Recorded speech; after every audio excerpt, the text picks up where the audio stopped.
जय हिंद। कक्षा 6 से 12 तक के साइंस में पिछले वीडियो में हम लोग कक्षा 6 के 1 से लेकर के 5 चैप्टर तक के अध्ययन किए थे। आज की इस वीडियो में हम लोग कक्षा 6 के चैप्टर नंबर 6 हमारे चारों ओर के परिवर्तन इसका अध्ययन करेंगे और साथ ही इसके कुछ ऑब्जेक्टिव क्वेश्चन को भी देखेंगे। तो अधिक समय ना लेते हुए इस वीडियो को शुरू करते हैं।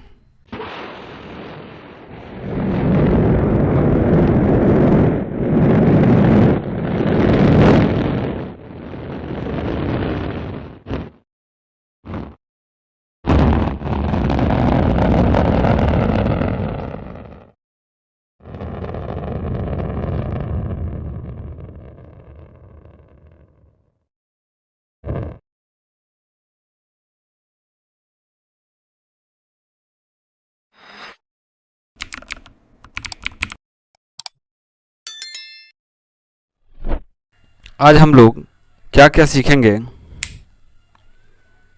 परिवर्तन के कारक एवं उसके प्रकार,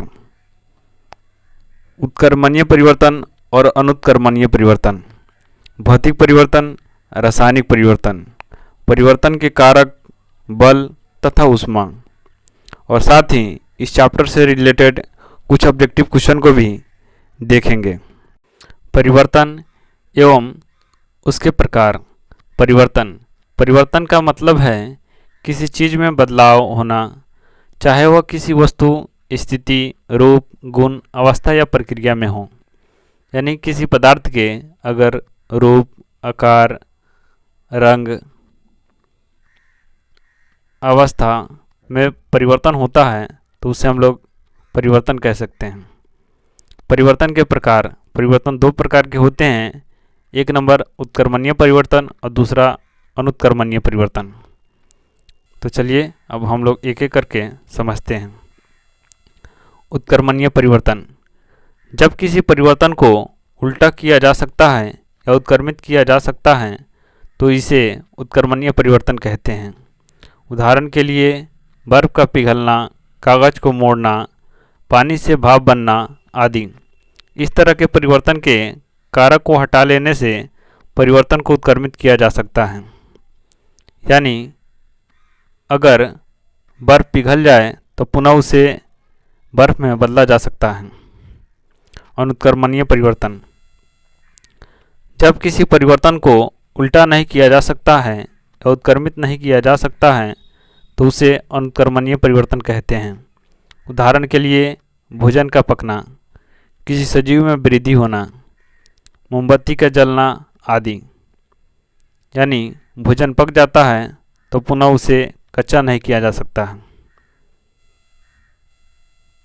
अब हम लोग समझते हैं भौतिक परिवर्तन। जिस परिवर्तन के बाद किसी नए पदार्थ का निर्माण ना हो तो उसे भौतिक परिवर्तन कहते हैं। ज़्यादातर भौतिक परिवर्तन को उत्क्रमित किया जा सकता है। उदाहरण के लिए बर्फ़ का पिघलना, गुब्बारे का फूलना आदि। रासायनिक परिवर्तन, जिस परिवर्तन के बाद किसी नए पदार्थ का निर्माण होता है तो उसे रासायनिक परिवर्तन कहते हैं। उदाहरण के लिए मोमबत्ती का जलना, लोहे में जंग लगना, भोजन का पकना आदि। ज़्यादातर रासायनिक परिवर्तन को उत्क्रमित नहीं किया जा सकता है। उदाहरण के लिए एक लकड़ी का जलना रासायनिक परिवर्तन है क्योंकि उससे नया पदार्थ बनता है, लेकिन लकड़ी का कटना एक भौतिक परिवर्तन का उदाहरण है। लकड़ी का कटना एक अनुत्क्रमणीय परिवर्तन का उदाहरण भी है। अब हम लोग आगे समझते हैं। जब भी किसी पदार्थ का दहन होता है तो इससे उस पदार्थ के ऑक्साइड बनते हैं, यानी नया पदार्थ बनता है। भोजन को पकाने पर भी नए पदार्थ का निर्माण होता है। लोहे में लगा हुआ जंग लोहे का ऑक्साइड होता है, यानी जंग लगने पर नया पदार्थ बनता है। अब हम लोग परिवर्तन के कारक, बल और ऊष्मा को देखते हैं।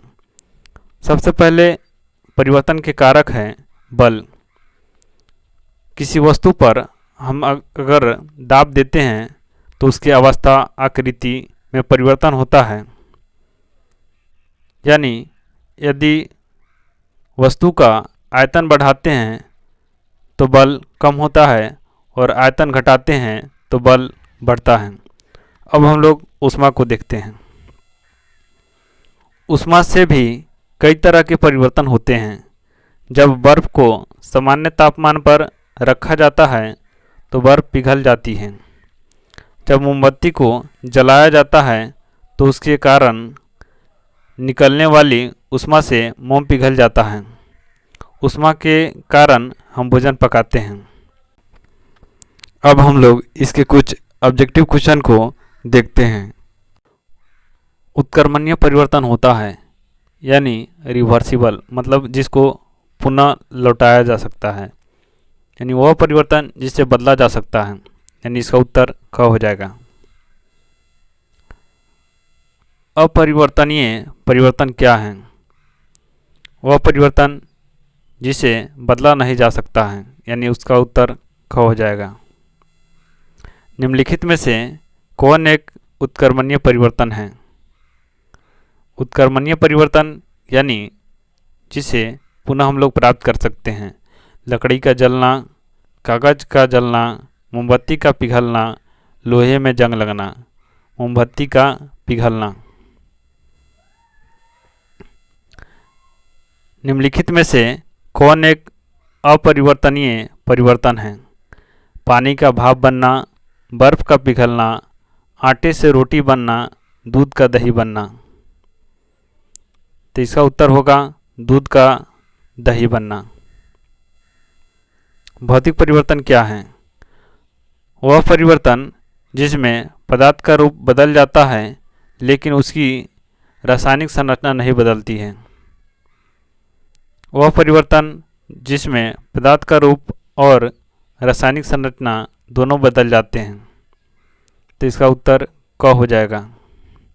यानी वह परिवर्तन जिसमें पदार्थ का रूप बदल जाता है लेकिन उसकी रासायनिक संरचना नहीं बदलती है, जैसे जल का भाप बनना।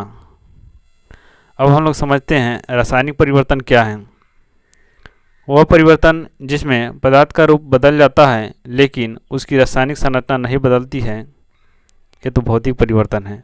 वह परिवर्तन जिसमें पदार्थ का रूप और रासायनिक संरचना दोनों बदल जाते हैं, यानी इसका उत्तर ख हो जाएगा और उससे नया पदार्थ का निर्माण होता है। निम्नलिखित में से कौन एक भौतिक परिवर्तन है? लोहे में जंग लगना, कागज का जलना, पानी का भाप बनना, दूध का दही बनना। पानी का भाप बनना, यानी इसका उत्तर ग हो जाएगा। निम्नलिखित में से कौन एक रासायनिक परिवर्तन है? बर्फ़ का पिघलना, मोमबत्ती का पिघलना, लकड़ी का जलना, पानी का जमना। तो इसका उत्तर ग हो जाएगा, यानी लकड़ी का जलना। इस वीडियो को देखने के लिए आपका बहुत बहुत धन्यवाद। जय हिंद।